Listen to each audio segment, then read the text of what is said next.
Hello, my name is Dillyn Mumme. This is my mom, Tammy Mumme, and my grandma, Linda Porn. Dillyn was diagnosed when he was in 8th grade. He was in the final semester of his 8th grade year. He was 13 years old. He was an active, young, healthy teenage boy, and he went from fighting for his life in a matter of a couple days. Dillyn was a wrestler. He loved the outdoors. He was a ATV quad racer. So he had a lot of upper body strength, and picked him up from wrestling practice one day, and it's cold January weather, and when he came out, he grabbed his chest, and I just figured it was from being hot from workout and coming out to the cold weather that he pulled a muscle and it tightened up. Took him to the chiropractor the next day, and didn't seem like it was getting any better, and lasted a couple days, and he seemed to be getting worse, and he was starting to develop a cough. So I took him to our normal chiropractor, and she missed one of the big points with the sternum muscle. That's one of the main things that doctors look for with leukemia. But she had told us that she thought maybe he might have pleurisy. When we got home, Dillyn took a shower, got ready for bed, and he came out, and him knowing that something was wrong, came to me, and he showed me from his knees to his toes he had tiny little red spots. We now know that as petechiae.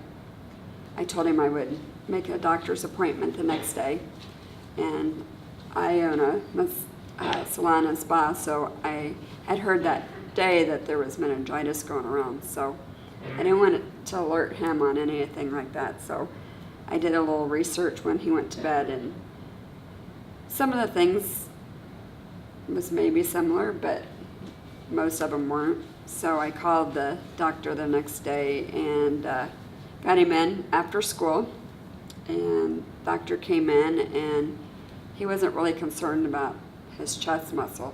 He was more worried about the rash. He wanted to see the rash. He was going to call for a blood test, and he wanted to have his counts checked. So he checked his counts and came back in, and he said he didn't like what he was seeing, and that he was going to send us to the hospital and have him rechecked. And this is on a Friday night, now about 5 o'clock, 5:30. So we went over to the hospital, and the doctor said in the meantime he was going to call up here to Iowa City to see if he could get him in up here. And still thinking that we was there for a pulled muscle, I didn't think too much into it until we went in to the hospital part for his blood counts, and the girl that was taking his blood, I happen to know, and she said she hoped that it wasn't what they thought it was. And I just kind of looked at her, and she had a scared look in her face. And I said, "Is it bad?" And she said, "Yeah." So Dillyn asked me what we thought it was, and I said I didn't know. And so when we went in, the doctor said that he had talked to Iowa City, and they didn't know if his blood counts were going up or coming down. The normal person's platelet level was 150,000 to 300,000, and at that point Dillyn's was at 34,000. Dillyn was at risk of bleeding to death. I was to bring him in Monday morning by 8 o'clock, and if I wasn't there at 8 o'clock, he was going to send the police out for me. So we took him home, and the next morning he woke up and he had more petechiae. It was up around his chest, and it's now in bigger spots.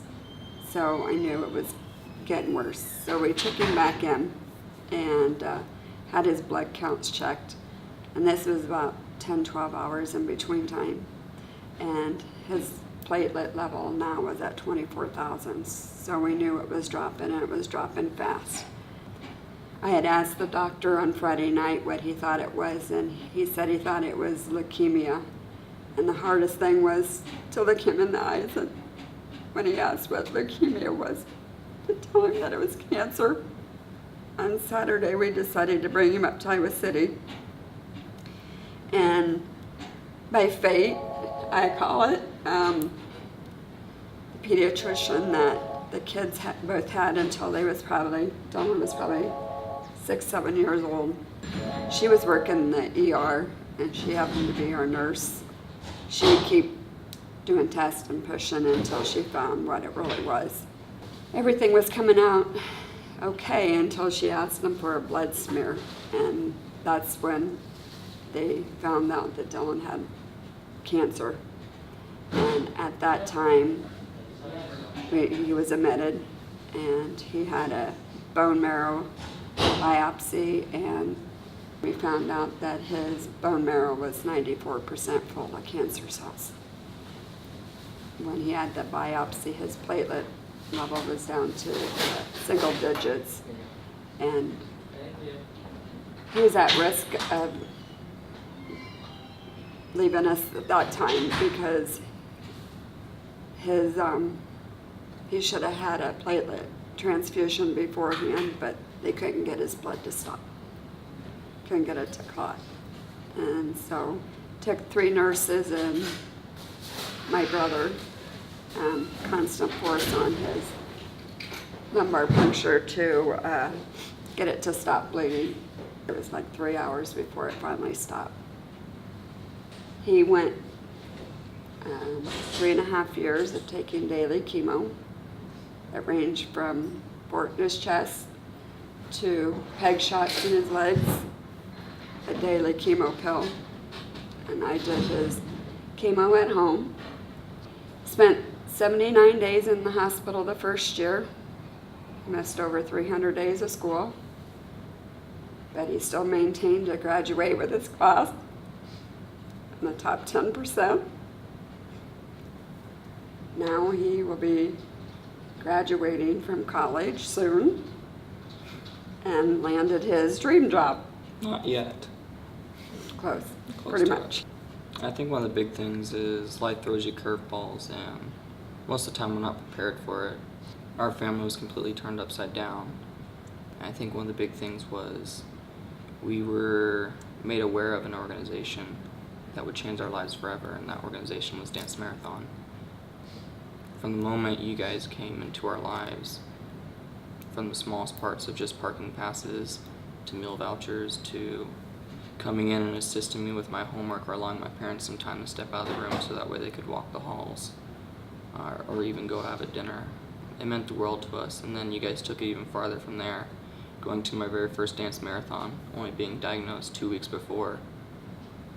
And then here we are 9 years later. If you had asked me in those first 2 weeks if I thought I'd still be here, I don't know if I could give you the same answer I'm giving to you now. The values and morals that this organization has makes some of the best people in the world and makes some of the best leaders in the world. And I truly believe it's because of these organizations and the people that make up it that this generation, fighting for the next, will find the cure for cancer and a lot of the other diseases that we currently have. The big thing I'd like you guys to know is without you guys, our family would not be the family it is today. And a lot of the families that are currently going through it and the families that have lost loved ones, you guys have been able to assist them in everyday life and continue forward. We lost my grandfather to cancer a 1.5 years ago, and being through cancer on one side of it is completely different than having a family member go through it. Getting to see that perspective of the hopelessness of being on the side, only being able to cheer them up and not being able to take the pill for them and wishing you could and do everything you can. I just want to thank you guys for everything you guys do and truly believe that the difference you guys are making allows kids, whether they want to be Batman or whether they want to be Superman, whether they want to be a doctor, it truly allows them to follow their dreams and aspirations, allows them to go to college, allows them to play football, allows them to do sports, allows them to go outside, allows them to spend time with their family and their dogs, their cats, their animals. Because of you guys, dreams are happening. Families are spending more days together and have one more day with their kids, or hopefully more than that. Thank you guys for everything you guys have done, and I just hope that my story can assist you guys in knowing that you guys are making a difference and causes a domino effect, and one person can change the world, and you guys can be that person. So thank you guys.